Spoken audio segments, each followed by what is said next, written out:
దయచేసి పటాకులు పటాకులు బంద్ చేయండి. పటాకులు బంద్ చేయండి. దయచేసి పటాకులు బంద్ చేయండి. మాట్లాడే ఉపన్యాసం వినరాదు. దయచేసి బంద్ చేయండి.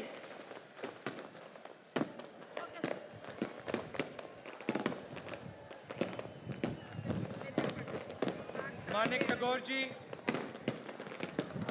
रेवंत रेड्डी जी, विक्रमा भट्टी मल्लू जी, मधु याक्षी जी,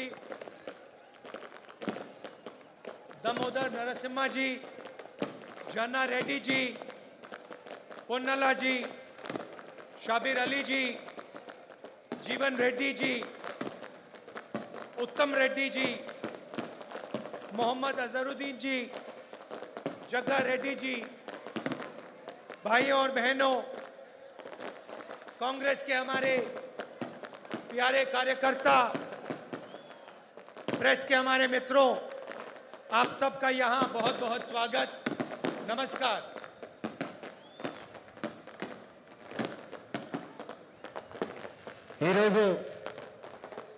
వరంగల్ జిల్లా కేంద్రంలో ఈ రైతు సంఘర్షణ యాత్రలో పాల్గొంటా ఉన్న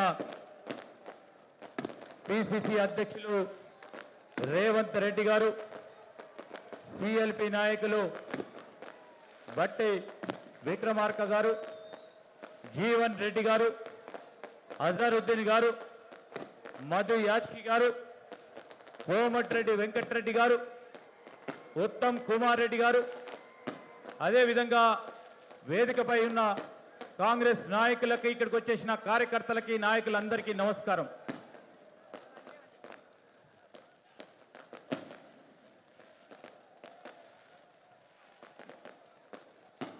ये जो आपका प्रदेश है, नया प्रदेश है, तेलंगाना,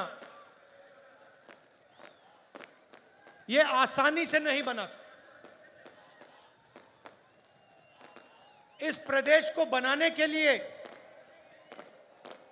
तेलंगाना के युवाओं ने, तेलंगाना के माता ने अपना खून, अपने आंसू दिए थे। और ये प्रदेश किसी एक व्यक्ति के लिए नहीं बना था, ये एक सपना था, तेलंगाना के जनता का सपना था। మన రాష్ట్రము కొత్త రాష్ట్రము నవరాష్ట్రంగా ఏర్పడ్డది। ఇది చాలా సులువుగా చాలా మంది యువకులు, అమ్మలు, అక్కలు వారి శ్రమతో, వారి రక్తంతో, వారి కన్నీళ్లతో తెలంగాణ రాష్ట్రం ఏర్పడ్డది। ఈ తెలంగాణ రాష్ట్రం ఏ ఒక్కరి మనిషి గురించి రాష్ట్రం ఏర్పడలేదు। తెలంగాణ రాష్ట్రం ఇక్కడ ఉన్న యువకులకి, రైతు సోదరులకి, కార్మిక సోదరులకి, ఉద్యోగులకి, వారికి రాబోయే కాలంలో సుభిక్షమైన రాష్ట్రం ఏర్పాటు కావడానికి తెలంగాణ రాష్ట్రం ఏర్పాటు కావడం జరిగిందని మనవి చేస్తా ఉన్నా। 8 साल हो गए। मैं आपसे पूछना चाहता हूं, तेलंगाना का जो सपना था, प्रगति का सपना, उस सपने का क्या हुआ? पूरा तेलंगाना देख सकता है कि एक परिवार को जबरदस्त फायदा हुआ, मगर मैं आपसे पूछना चाहता हूं, तेलंगाना की जनता को क्या फायदा मिला? क्या आपको रोजगार मिला?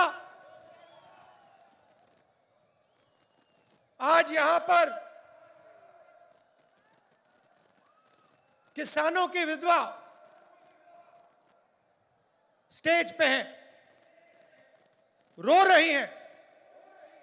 यह किसकी जिम्मेदारी है? और ये अकेली नहीं है, ऐसी तेलंगाना में हजारों बहनें हैं जिनके पति ने आत्महत्या की। किसकी जिम्मेदारी है? ఈరోజు 8 సంవత్సరాల నుంచి పరిపాలన చేస్తా ఉన్న ఈ తెలంగాణ రాష్ట్ర సమితి పరిపాలన విషయంలో మిమ్మల్ని అందరినీ నేను కొన్ని విషయాలు అడగదలుచుకున్నా. తెలంగాణ మరి ఏ విధమైతే మనం కలలు కన్నామో తెలంగాణ కళ ఏమైంది? ఆ కళ గురించి ఇప్పుడు ఏం జరుగుతూ ఉంది? కేవలం ఒక కుటుంబానికే మేలు జరుగుతూ ఉంది. దానివల్ల మనకు ఏమి లాభం జరుగుతూ ఉందో మీరు ఆలోచన చేయాలి. నిరుద్యోగ యువతకి ఉద్యోగాలు లేవు. ఈరోజు ఇక్కడ ఉన్న రైతు సోదరులకు సంబంధించి అనేక మంది ఆత్మహత్య చేసుకున్న వారి కుటుంబ సభ్యులు ఉన్నారు ఇక్కడ. వారి కుటుంబ సభ్యులకు సంబంధించిన వారి పరిస్థితికి ఎవరు బాధ్యత వహించాలి?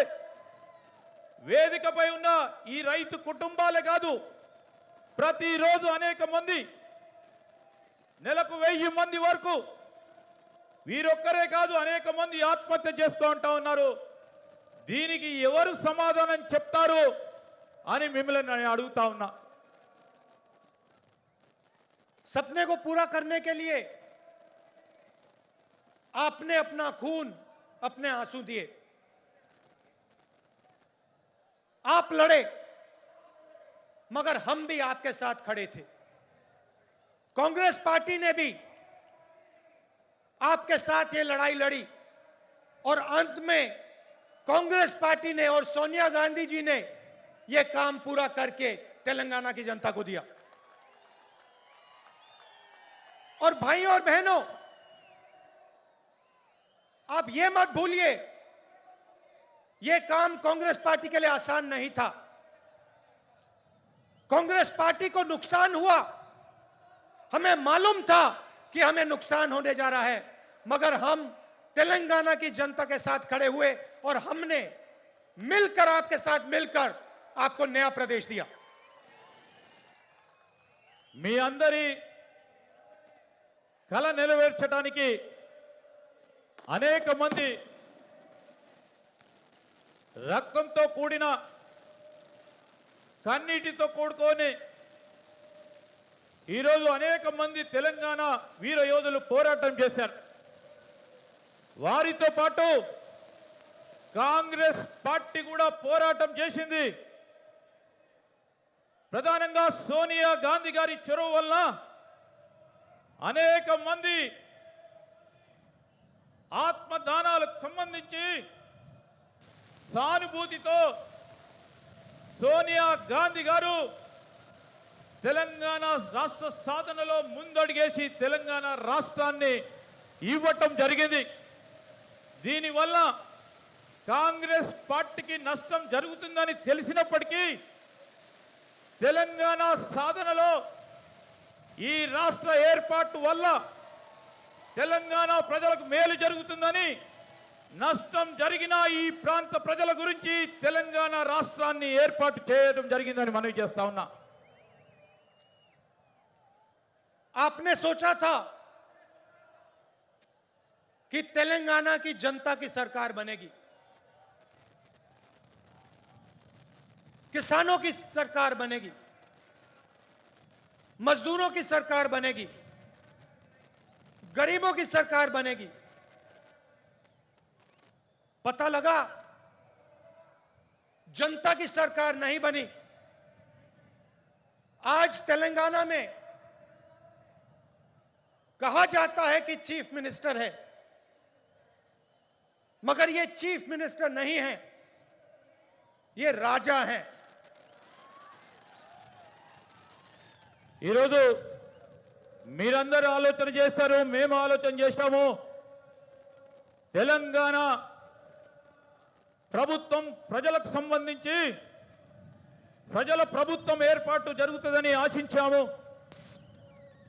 రైతుల ప్రభుత్వం ఏర్పాటవుతుందని, కార్మికుల ప్రభుత్వం ఏర్పాటవుతుందని, బీద బలహీన బడుగు మైనారిటీ వర్గాలకు సంబంధించిన ప్రభుత్వం ఏర్పాటవుతుందని, యువతకు సంబంధించిన ప్రభుత్వం ఏర్పాటవుతుందని ఆశించినాం. కానీ ఆ కల నెరవేరలేదు, అది కాలేదు.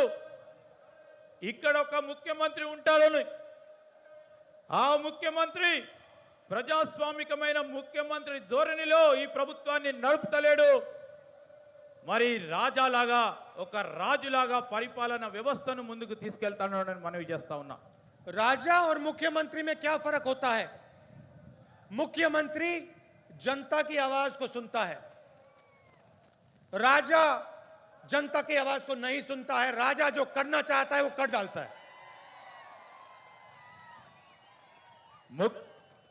ఈ రెండింటిలో వ్యత్యాసం ఉంది. రాజు మరి అదేవిధంగా ముఖ్యమంత్రి అనే పదాల్లో వ్యవహారంలో వ్యత్యాసం ఉంది. ముఖ్యమంత్రి అనేవారు ప్రజలకు సంబంధించిన వ్యక్తిగా ప్రజాస్వామికంగా పరిపాలన చేస్తారు. రాజు అనేవారు తన సొంత పరిపాలన వ్యవస్థ గురించి, ప్రజల గురించి ఆలోచన చేయలేరని మనవి చేస్తా ఉన్నా. मुख्यमंत्री लोकतंत्र में भरोसा करता है। मुख्यमंत्री जनता की बात सुनकर निर्णय लेता है। राजा को लोकतंत्र से कुछ लेना देना नहीं। जो राजा के दिल में आता है वो राजा कर देता है। यह फर्क है। ముఖ్యమంత్రి ప్రజాస్వామిక విధానంలో ప్రజల మాటలు విని పరిపాలన కొనసాగిస్తారు. కానీ రాజు అనేవాడు వారి సొంత అభిప్రాయాలతో, సొంత నిర్ణయాలతో ప్రజలకు సంబంధం లేకుండా మరి పరిపాలన కొనసాగిస్తారని మనవి చేస్తా ఉన్నా. छत्तीसगढ़ में हमारी सरकार है। चुनाव के समय हमने 2 वायदे किए थे, बड़े वायदे किए थे। पहला वायदा कि छत्तीसगढ़ के किसानों का हम कर्जा माफ करके दिखा देंगे, और दूसरा वायदा पैडी को हम 2,500 रुपए में खरीदेंगे। ఛత్తీస్గఢ్లో కాంగ్రెస్ ప్రభుత్వం వచ్చే ముందు 2 ఎన్నికల హామీలు ఇచ్చాం. ఒకటి రైతుల రుణమాఫీ, రెండవది పండించిన వరి పంటకి కనీస మద్దతు ధర అదనంగా బోనస్ ప్రకటించి 2,500 రూపాయల వరకు క్వింటల్కి వరి ధాన్య కొనుగోలు చేస్తా ఉన్నాం.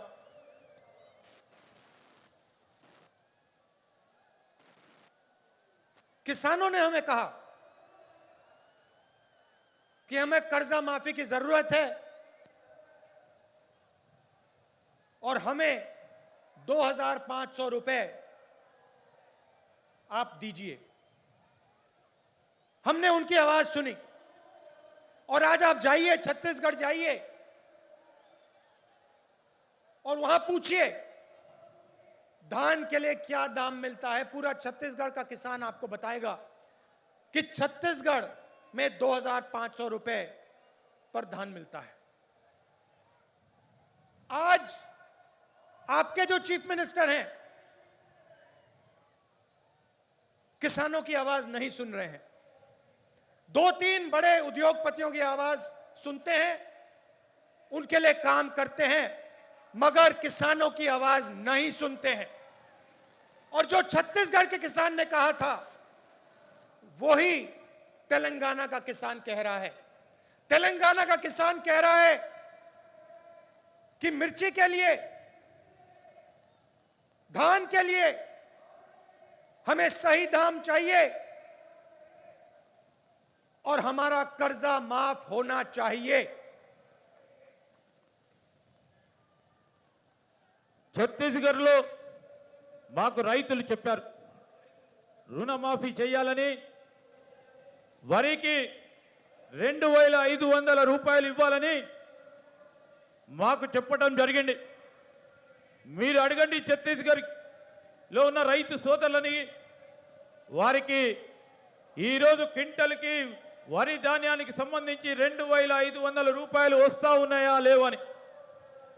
ఇక్కడ మీ ముఖ్యమంత్రి రైతులకు సంబంధించి 2 లేక 3 వ్యాపారుల మాట వింటా ఉన్నారు, రైతుల మాట వింటలేరు. ఎక్కడ కూడా కనీస మద్దతు ధర దొరకటం లేదు. ఈ ప్రాంతంలో మిర్చి సాగు చేస్తా ఉన్న రైతు సోదరులు కానీ, పత్తి సాగు చేస్తా ఉన్న రైతు సోదరులకి కనీస మద్దతు ధర అందటం లేదు అని మీకు మనవి చేస్తా ఉన్నాం. छत्तीसगढ़ तेलंगाना के किसी भी किसान को घबराने की जरूरत नहीं है। जैसे ही कांग्रेस पार्टी की यहां सरकार बनेगी वैसे 2 लाख रुपए का कर्जा माफ होगा और आपको सही एमएसपी मिलनी शुरू हो जाएगी। आपको ज्यादा समय रुकने की जरूरत नहीं है। आप घबराइए मत, डरिए मत। ये काम कुछ ही महीने में कांग्रेस पार्टी करके आपको दे देगी। తెలంగాణ రైతు సోదరులకు మనవి చేస్తా ఉన్నాం, మీరు ఆందోళన చెందవద్దు. మీకు రాబోయే కాలంలో 2 లక్షల రుణమాఫీ ఒకటేసారి అందజేయడానికి కాంగ్రెస్ ప్రభుత్వం రాగానే ఇవ్వటం జరుగుతుందని మీరు భయపడవద్దు, ఆందోళన చెందవద్దు. ఎక్కువ సమయం లేదు, మీరందరూ కలిసి ఉండండి. కాంగ్రెస్ ప్రభుత్వం ఏర్పాటైన తర్వాత మీకు ఇచ్చిన హామీని నిలబెడతామని మనవి చేస్తా ఉన్నాం. ये खोखले शब्द नहीं है, ये तेलंगाना के सपने को पूरे करने का पहला कदम है। किसानों की मदद, किसानों की रक्षा के बिना तेलंगाना का सपना पूरा नहीं हो सकता है। ఈరోజు ఇవి మేము చెప్పే మాటలు వట్టి మాటలు కాదు. ఏ కలతోని ఈ తెలంగాణ రాష్ట్రం ఏర్పడ్డదో, ఈ తెలంగాణ రైతులు వారి జీవితాల్లో ఇంకా మెరుగైన జీవితాలను చూస్తామని ఆలోచన చేశారో, ఈ తెలంగాణ రైతుల ప్రగతి గురించి ఖచ్చితంగా మేమిచ్చిన మాటను నిలబెడతామని మనవి చేస్తా ఉన్నాం. अभी हमने वरंगल डिक्लेरेशन किया और उसमें हमने तेलंगाना के किसानों से वायदे किए। मैंने कर्जा माफी की बात की, एमएसपी की बात की, 15,000 रुपए प्रति एकड़ डायरेक्ट बेनिफिट हम किसानों को देने जा रहे हैं। और रेवंत जी ने पूरा डिक्लेरेशन पढ़ा। यह सिर्फ एक डिक्लेरेशन नहीं है, यह किसानों के लिए कांग्रेस पार्टी की गारंटी है। ఇది ఈరోజు ఇప్పుడే మనము వరంగల్ డిక్లరేషన్ అనే ఈ సభలో డిక్లేర్ చేశాం. రైతులకు 2 లక్షల రూపాయల రుణమాఫీతో పాటు కనీస మద్దతు ధర 15,000 రూపాయలు నేరుగా రైతులకు లాభమయ్యే విధంగా ఇప్పుడు డిక్లేర్ చేశాం. రేవంత్ గారు ఇప్పుడే పూర్తి స్థాయిలో ఆ డిక్లరేషన్కు సంబంధించిన అనేక అంశాలని మీ ముందుకు పెట్టడం జరిగింది. ఇది కేవలం డిక్లరేషన్ కాదు, కాంగ్రెస్ పార్టీ తరఫున ఇది రైతులకిచ్చే కాంగ్రెస్ పార్టీ తరఫున గ్యారంటీ అని నేను తెలంగాణ రైతులకు మనవి చేస్తాను. तेलंगाना के हर किसान को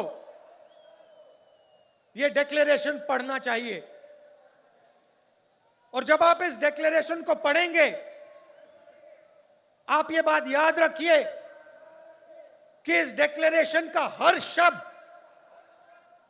कांग्रेस पार्टी की गारंटी है। మీరు ప్రతి రైతు ఈ రాష్ట్రంలో ఉన్న ప్రతి రైతు డిక్లరేషన్ ని చదవాలి। మీరు చదివి ఈ డిక్లరేషన్ లో ఉన్న ప్రతి అంశం విషయంలో మేము చెప్పదలుచుకున్నాం, ఇది కాంగ్రెస్ పార్టీ గ్యారంటీ, రైతు సోదరులను మరి ఆదుకునే కార్యక్రమ భాగంలో బాధ్యతగా అని మీ అందరికి మనవి చేస్తా ఉన్నాం। और ये हम इसलिए कर रहे हैं क्योंकि हम जानते हैं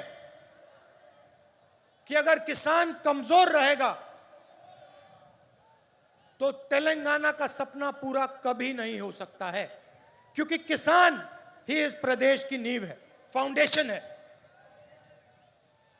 ఈరోజు మేము మీకు చెప్పదలుచుకున్నది ఒకటే, రైతులు బలహీనపడ్డప్పుడు తెలంగాణ రాష్ట్రం ప్రగతిలో నడవలేదు।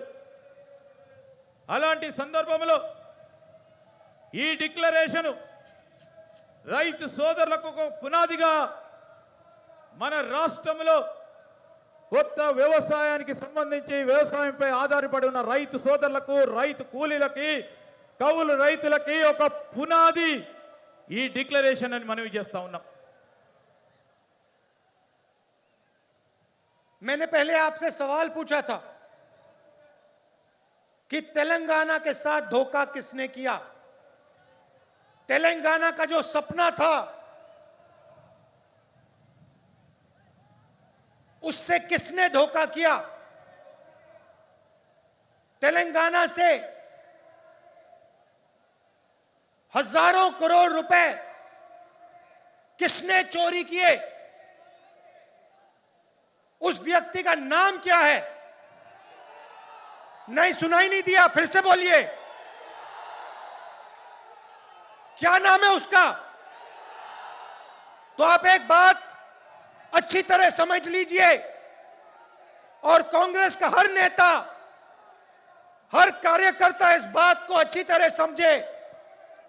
जिस व्यक्ति ने तेलंगाना के साथ धोखा किया है, जिस व्यक्ति ने तेलंगाना से चोरी की है, जिस व्यक्ति ने तेलंगाना के सपने को नष्ट किया है, उसके साथ कांग्रेस पार्टी का कोई समझौता नहीं होगा।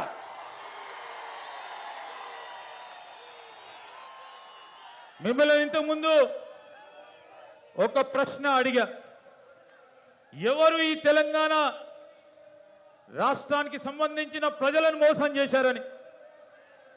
తెలంగాణ కళని ఎవరు మోసం చేశారని వేల కొలది రూపాయలకు సంబంధించిన అవినీతి ఎవరు చేశారు, దీనికి కారకులు ఎవరు, నష్టం చేసిన వారెవరు అని మిమ్మల్ని అడుగుతా ఉన్నాం। ఈరోజు గట్టిగా చెప్పాలా మీరు అని, ఈ మోసం చేసిన వారు ఎవరు అని మేము అడుగుతా ఉన్నాం। కాంగ్రెస్ కార్యకర్తలు, నాయకులు, యావత్ కాంగ్రెస్ పార్టీ మిత్రులు మీరందరూ ఆలోచన చేయాలి।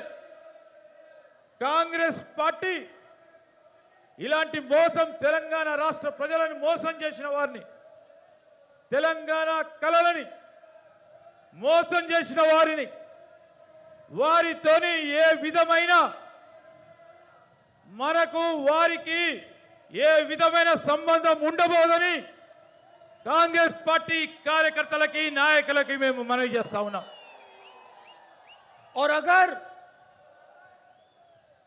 ये सवाल आज के बाद किसी भी कांग्रेस नेता ने उठाया, उसको हम कांग्रेस पार्टी से बाहर कर देंगे।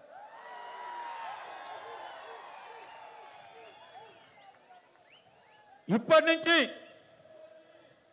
ఈ ప్రశ్న ఏ కాంగ్రెస్ కార్యకర్త, నాయకుడు అడిగినా కాంగ్రెస్ పార్టీలో నుంచి వారిని బహిష్కరణ చేయబడటం జరుగుతుంది. चाहे वो कोई भी हो, कितना भी बड़ा हो, उसको हम पार्टी से बाहर कर देंगे. వారు ఎవరైనా కానీ ఎంత పెద్దవారైనా కానీ వారిని పార్టీ నుంచి బహిష్కరించబడుతుందని మనవి చేస్తా ఉన్నాం. आप अगर किसी भी कांग्रेस पार्टी के नेता को टीआरएस से समझौता करना है तो या वो टीआरएस में चला जाए या फिर बीजेपी में चला जाए.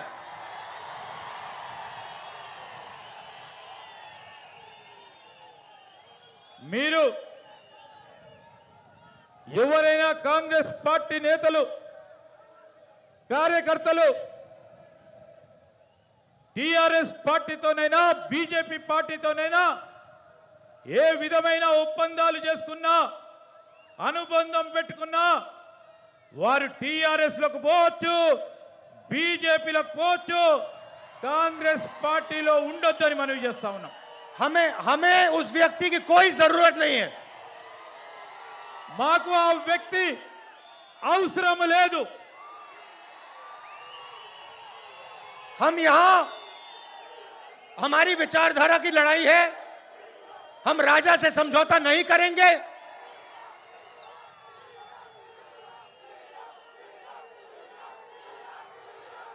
हम टीआरएस को चुनाव में हराएंगे. टीआरएस को चुनाव में हराएंगे और सीधी कांग्रेस पार्टी और टीआरएस की लड़ाई होगी. మనం ఈ రోజు చేస్తా ఉంది కాంగ్రెస్ పార్టీ సిద్ధాంతం గురించి పోరాటం చేస్తా ఉన్నాం. రాబోయే ఎన్నికల్లో టిఆర్ఎస్ పార్టీని ఓడగొడతాం, కాంగ్రెస్ ప్రభుత్వాన్ని ఏర్పాటు చేస్తామని మనవి చేస్తా ఉన్నాం. और एक बात और याद रखिए, जिस व्यक्ति ने तेलंगाना के सपने को नष्ट किया और तेलंगाना के किसानों से, मजदूरों से, युवाओं से लाखों करोड़ रुपए चोरी किए, उसको हम माफ नहीं करने वाले हैं. ఈ రోజు మీరు అందరూ గుర్తుపెట్టుకోండి, తెలంగాణ రాష్ట్ర ప్రజల కలలను ఎవరైతే నష్టం చేసిండ్రో ఈ తెలంగాణ ప్రాంత యువతని, తెలంగాణ ప్రాంతానికి సంబంధించిన కార్మికులని, ఉద్యోగస్తులని ఎవరైతే నష్టం చేసిండ్రో వారు పేరు చెప్పి అవినీతి చేసిండ్రో వారి ఈ ఎట్టి పరిస్థితుల్లో రాబోయే కాలంలో ఊరుకోబాము, వారి వెంట పడతామని మనవి చేస్తా ఉన్నాం. और चुनाव के समय जब टिकट का सवाल उठेगा, और ये सब नेताओं को अच्छी तरह बात सुननी चाहिए, जब चुनाव के समय टिकट की बात उठेगी तो जिस व्यक्ति ने जनता की लड़ाई लड़ी होगी उसी को मेरिट बेसिस पे टिकट मिलेगा.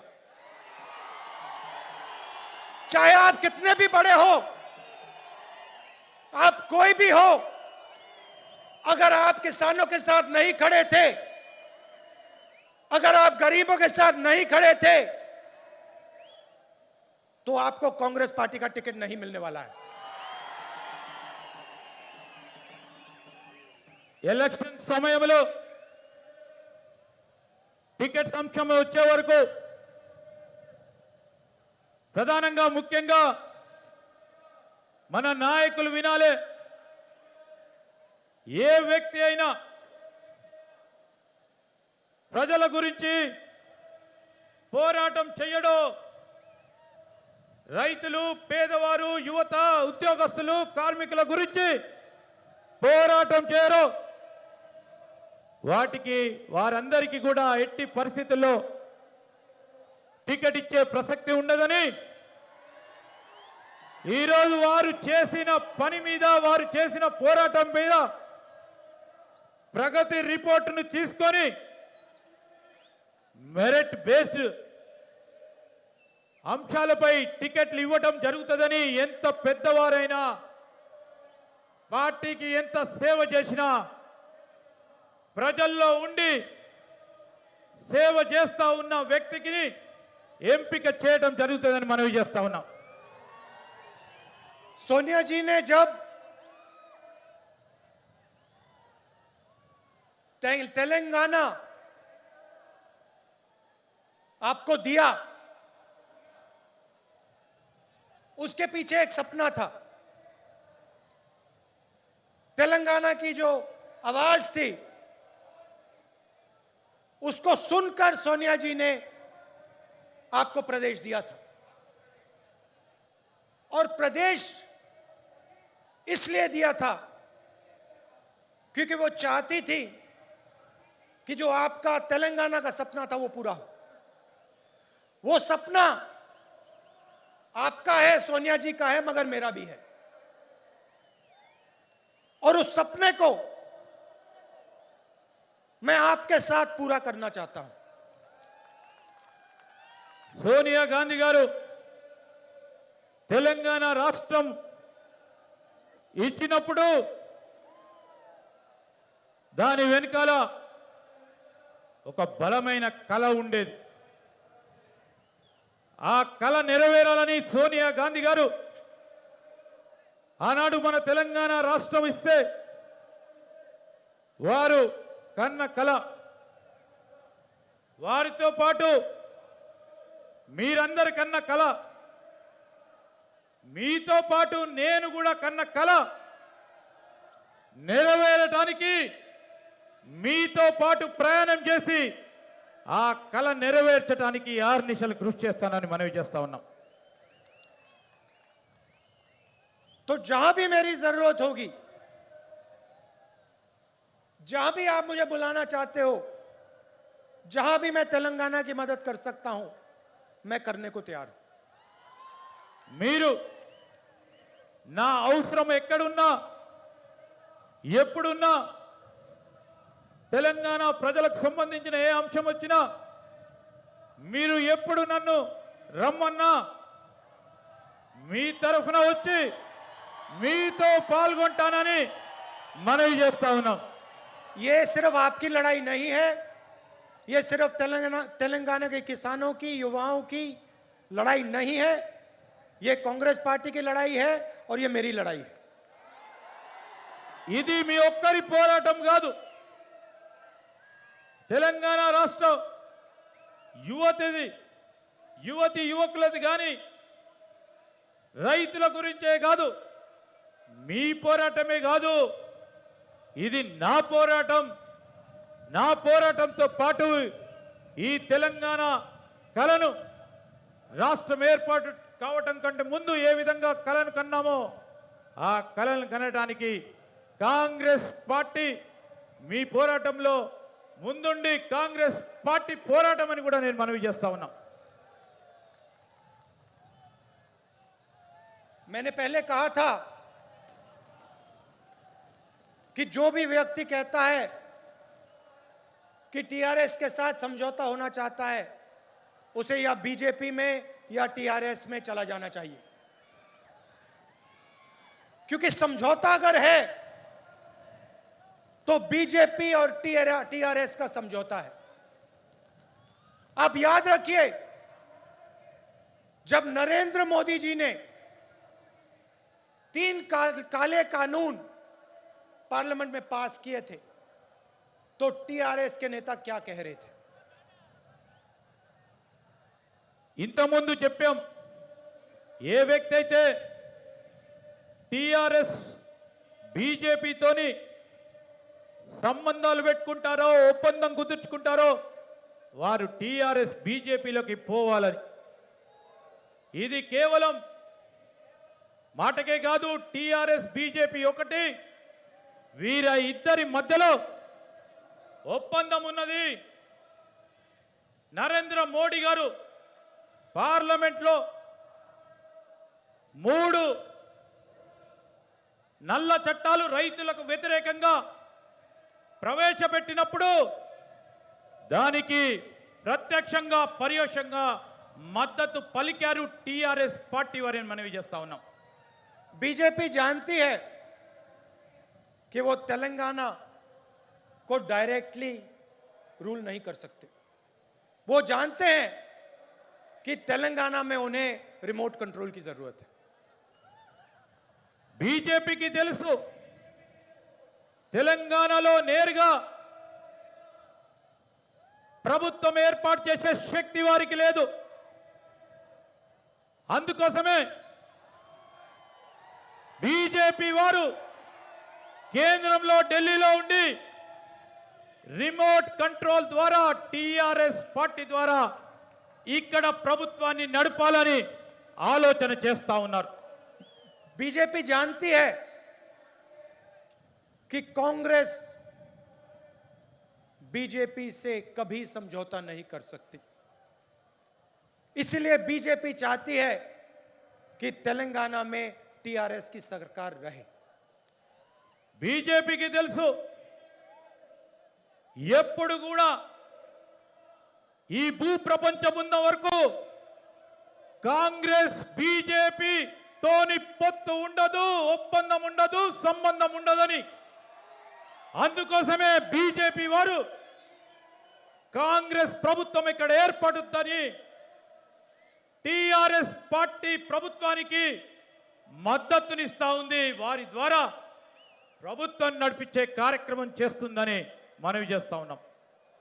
और सबूत यह है कि तेलंगाना के चीफ मिनिस्टर जितना भी पैसा चोरी करना चाहते हैं कर सकते हैं और बीजेपी की सरकार ना उन पे ईडी लगाती है ना सीबीआई लगाती है. సాక్ష్యము మనమందరం చూస్తా ఉన్నాం. తెలంగాణ ప్రభుత్వం ఎంత అవినీతి చేసినా మరి ఈరోజు కేంద్ర ప్రభుత్వం ఈడీ ద్వారా కానీ ఇతర దర్యాప్తు సంస్థల ద్వారా కానీ విచారణ జరుపుతలేదు. మీరు గమనించమని కోరుతా ఉన్నాం. ये रैली किसानों के लिए थी, किसानों को भरोसा देने के लिए थी, वरंगल डिक्लेरेशन के लिए थी. हम चाहते थे कि तेलंगाना के किसानों को मालूम हो कि कांग्रेस पार्टी एक साथ उनके साथ खड़ी है और उनकी पूरी मदद करने जा रही है. ఈరోజు ఇంత పెద్ద బహిరంగ సభ రైతులకు సంబంధించి వారికి ఆత్మస్థైర్యం కలిగించడానికి, వారికి భరోసా ఇవ్వటానికి, దానికి తోడు వరంగల్ డిక్లరేషన్ చెప్పటానికి తెలంగాణ రైతు సోదరులకు మేము చెప్తా ఉన్నాం. కాంగ్రెస్ పార్టీ ఎల్లప్పుడు కూడా రైతు సోదరులకు సంబంధించిన ఏ అంశం వచ్చినా వారితోని నడుస్తుంది, వారికి అండగా నిలబడుతుందని ఈ రోజు ఈ బహిరంగ సభ ద్వారా మేము తెలియజేసుకుంటున్నాం. किसानों को हमने इसलिए मैसेज दिया क्योंकि वो इस प्रदेश की नींव है, फाउंडेशन है. अगली रैली में हम आदिवासियों को ऐसा ही मैसेज देना चाहते हैं. ఈరోజు ఈ సభ ద్వారా రైతులకు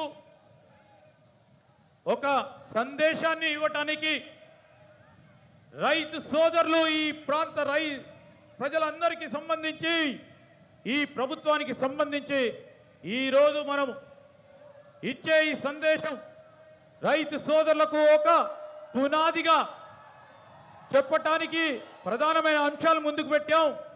రాబోయే కాలంలో ఆదివాసులకు సంబంధించి ఇదే విధమైన సభను నిర్వహిస్తామని మనవి చేస్తా ఉన్నాం. और उनकी जो लड़ाई है 10% रिजर्वेशन की जो लड़ाई है उसमें हम उनकी पूरी मदद करने जा रहे हैं. ఆదివాసులకు సంబంధించి, ట్రైబల్స్ కు సంబంధించి వాళ్ళ పోరాటం ఏదైతుందో 10% రిజర్వేషన్ సంబంధించిన అంశాల్లో కాంగ్రెస్ పార్టీ వారి పరంగా పోరాటం చేస్తుందని మనవి చేస్తా ఉన్నాం. तेलंगाना बनने के बाद आपने टीआरएस को 2 बार मौका दिया और टीआरएस ने तेलंगाना के जनता को धोखा दिया. अब आप कांग्रेस पार्टी को एक मौका दीजिए और किसानों की, गरीबों की सरकार हमें बनाने दीजिए. తెలంగాణ ఏర్పడ్డ తర్వాత మీరు 2 మార్లు టిఆర్ఎస్ పార్టీకి అవకాశం ఇచ్చారు. తెలంగాణ ప్రజలకు వారు మోసం చేశారు. కాంగ్రెస్ పార్టీకి ఒక్కసారి అవకాశం ఇవ్వండి. రైతులకు, యువతకి,